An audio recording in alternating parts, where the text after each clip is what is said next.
दोस्तों नमस्कार। आज दिन 27 मई 2026 Bajaj steel industries limited company ने अपने Q4 FY26 के रिजल्ट्स अनाउंस कर दिए हैं।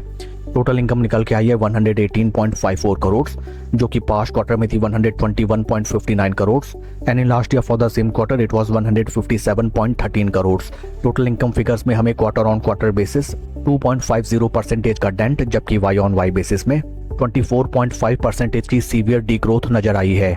टोटल एक्सपेंसेस निकल के आए हैं 115.80 करोड़, जो कि पास्ट क्वार्टर में थे 112.65 crore and in last year for the same quarter it was 131.70 crore.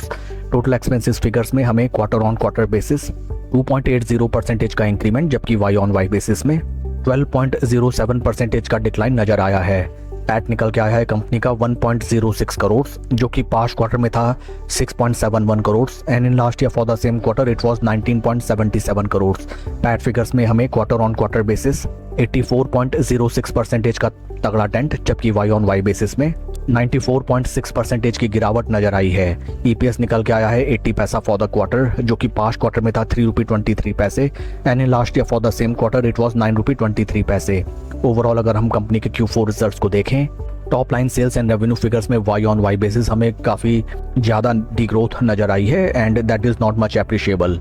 In terms of PAT figures, both sequential quarter on quarter and Y on Y basis company का PAT almost to the fuller extent हमें साफ होता हुआ नजर आया है। Very poor results have been declared by the company. Along with Q4 results company ने dividend भी अनाउंस किया है for its investors. Dividend details को अगर हम रेफर करें, dividend of ₹1 has been declared as dividend by the board of directors of the company. आइए अब हम चलते हैं शेयर के टेक्निकल चार्ट पैटर्न की तरफ।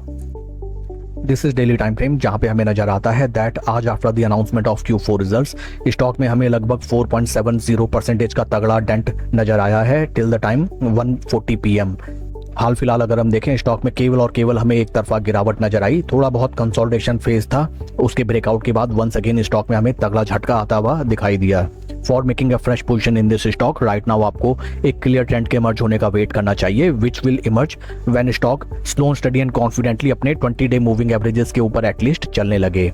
बिफोर दैट अगर आपकी एग्जिस्टिंग पोजीशन है इस स्टॉक में, देन निचले प्राइस लेवल्स के ये वीक पॉइंट्स को एज स्टॉप लॉस लेके आपको अपनी पोजीशन के रिगार्डिंग प्रूडेंटली सोचना चाहिए। एंड इन केस अगर आप स्टॉप लॉस लेके अपनी पोजीशन नहीं स्क्वायर ऑफ करते हैं, देन एटलीस्ट एवरेजिंग से बचें। That's all for the video friends. Please like and subscribe my channel.